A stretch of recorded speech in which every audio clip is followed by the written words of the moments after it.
Assalamualaikum warahmatullahi wabarakatuh. Yang terhormat Bapak Edo Putra MTHI selaku dosen pembimbing pada mata kuliah Teologi Islam serta teman-teman yang saya sayangi. Puji syukur kita ucapkan kehadirat Allah Subhanahu wa taala karena berkat rahmat dan karunia-Nya kita dapat menjalankan diskusi pada hari ini. Tak lupa salawat serta salam kita sampaikan kepada Nabi Muhammad SAW. Semoga kita dapat syafaatnya di kemudian hari nanti. Kami dari kelompok 7 akan mempresentasikan makalah kami yang berjudul Penyimpangan Teologi Islam. Saya Melani Alkazahira selaku moderator yang akan membimbing jalannya diskusi pada hari ini, dan izinkan rekan-rekan saya untuk memperkenalkan diri. Kepada rekan-rekan saya persilakan. Assalamualaikum warahmatullahi wabarakatuh. Saya Cynthia Anggreni sebagai pemateri pertama. Saya Rinanda Putri sebagai penyaji kedua. Perkenalkan, nama saya Muhammad Sunia Rafiq. Di sini saya sebagai penjawab pertanyaan. Terima kasih. Adapun rangkaian acara kita pada hari ini yaitu sesi pembukaan, sesi penyajian dan penyampaian materi, sesi tanya jawab, sesi kesimpulan dan penutup. Untuk memulai diskusi pada hari ini, mari sama-sama kita mengucapkan basmalah. Bismillahirrahmanirrahim. Selanjutnya saya persilakan kepada pemateri pertama untuk menyampaikan materinya. A. Pengertian teologi Islam. Teologi Islam adalah ilmu tentang Tuhan yang dibawa oleh Nabi Muhammad SAW berdasarkan Al-Quran dan Hadis, yaitu mengajak umat manusia untuk mengesahkan Allah Subhanahu wa Ta'ala. Pengertian penyimpangan tauhid ada beberapa macam. A. Penyimpangan tauhid rububiyah, yaitu dengan meyakini adanya yang menciptakan, menguasai, dan mengatur alam semesta selain Allah. B. Penyimpangan tauhid uluhiyah, yaitu memalingkan ibadah selain kepada Allah Subhanahu wa Ta'ala.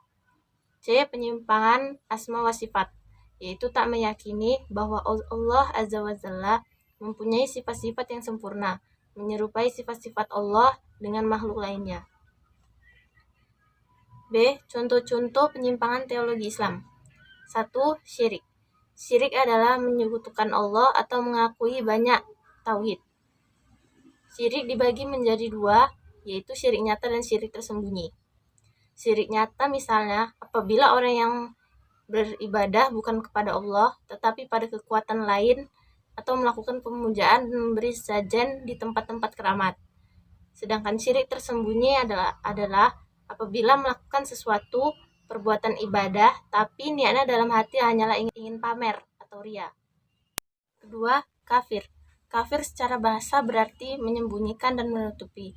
Sedangkan menurut istilah, kafir adalah menolak kebenaran dari Allah yang disampaikan Rasul-Nya. Menurut pendekatan istilah, kafir dibagi menjadi 4 macam, yaitu 1. Kafir ilahiyat. Kafir ilahiyat disebut juga kafir mulhid, yang artinya adalah menolak kebenaran adanya Tuhan atau tak mengakui adanya Tuhan. Menurut ajaran Islam, mulhid adalah sikap yang sangat menyalahi tauhid, sebab kebenaran utama yang disampaikan semua Rasul adalah mengesahkan Allah dan beribadah kepadanya. Seperti dijelaskan Al-Quran, surat An-Nabiyah ayat 25 yang artinya, dan kami tidak mengutus seorang Rasul pun sebelum kamu melainkan kami wahyunya kepadanya, bahwasanya tidak ada Tuhan yang hak melainkan aku, maka sembahlah olehmu sekalian akan aku. 2. Kafir nubuat. Kafir nubuat artinya adalah menolak kebenaran atau tak mengakui Nabi dan Rasul. Mereka mendustakan para Nabi dan Rasul sebagai pembawa kitab dan ajaran dari Allah untuk menjadi petunjuk hidup bagi umat manusia. Seperti dijelaskan dalam surah An-Nahl ayat 36 yang artinya, dan sesungguhnya kami mengutus Rasul pada tiap-tiap umat untuk menyerukan, sembahlah Allah saja dan jauhilah tagut itu. Maka di antara umat itu ada orang-orang yang diberi petunjuk oleh Allah, dan ada pula di antaranya orang-orang yang telah pasti kesesatan baginya. Maka berjalanlah kamu di muka bumi dan perhatikanlah bagaimana kesudahan orang-orang yang mendustakan Rasul-Rasul. Hanya itu saja yang bisa saya sampaikan. Saya kembalikan kepada moderator. Terima kasih kepada Cynthia Anggreni yang telah menyampaikan materinya. Selanjutnya kepada Rinanda Putri, saya persilakan. Baiklah, saya akan melanjutkan materi dari teman saya Cynthia Anggreni. Selanjutnya yaitu kafir perintah adalah menolak melaksanakan atau dengan kata lain tidak mematuhi perintah-perintah Allah.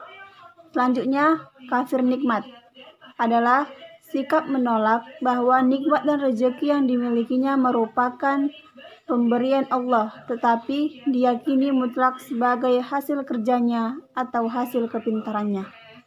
Contoh penyimpangan teologi Islam yang ketiga yaitu munafik.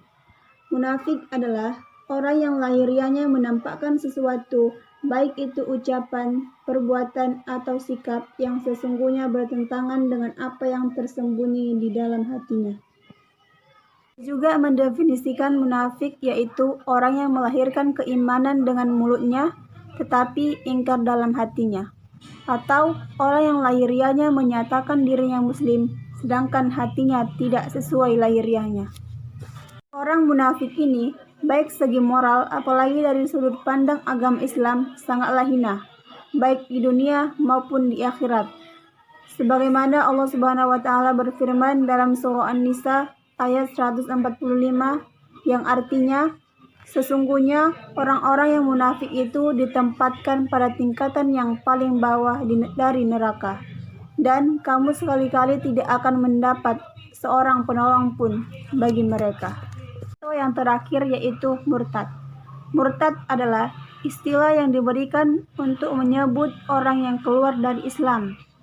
Apabila seorang muslim menjadi murtad, segala amal ibadah dan kebaikannya tidak diperhitungkan lagi di akhirat. Semuanya gugur akibat kemurtadannya itu. Sampai di sinilah yang dapat saya sampaikan. Selanjutnya saya kembalikan kepada moderator. Terima kasih kepada Rinanda Putri yang telah menyampaikan materinya. Selanjutnya kami membuka sesi tanya jawab dan kami hanya menerima 3 pertanyaan saja.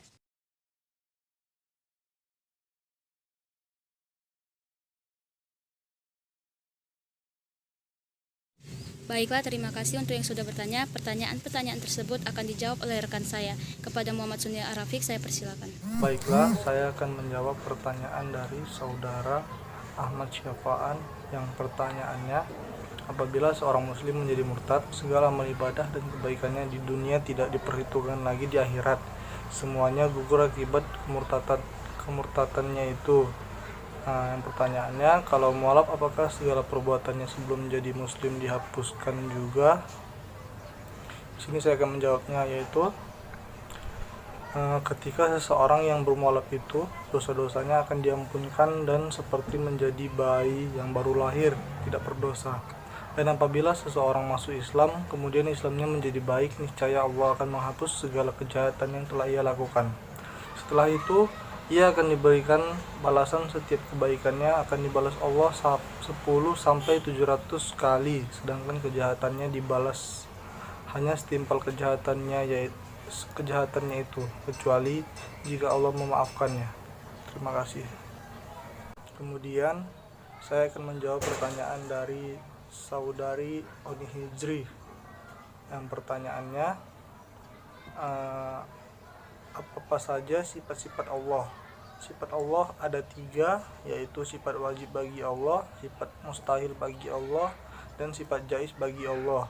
Sifat wajib bagi Allah itu ada 20, sifat mustahilnya ada 20, dan sifat jaiz Allah ada 1. Terima kasih. Dan yang terakhir saya akan menjawab pertanyaan dari Dimas Arya, yang mana pertanyaannya yaitu, jelaskan perbedaan dari tauhid uluhiyah dengan syirik. Tauhid uluhiyah yaitu bagian dari pembagian tauhid, sedangkan syirik yaitu contoh perbuatannya. Terima kasih.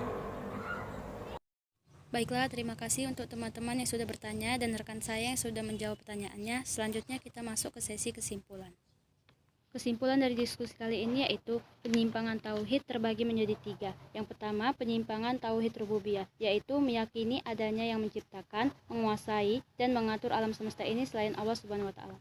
Yang kedua, penyimpangan tauhid uluhiyah, yaitu memalingkan ibadah selain kepada Allah Subhanahu wa taala. Yang ketiga, penyimpangan asma wa sifat, tidak meyakini bahwa Allah mempunyai sifat-sifat yang sempurna, menyerupakan sifat-sifat Allah dengan makhluk lainnya.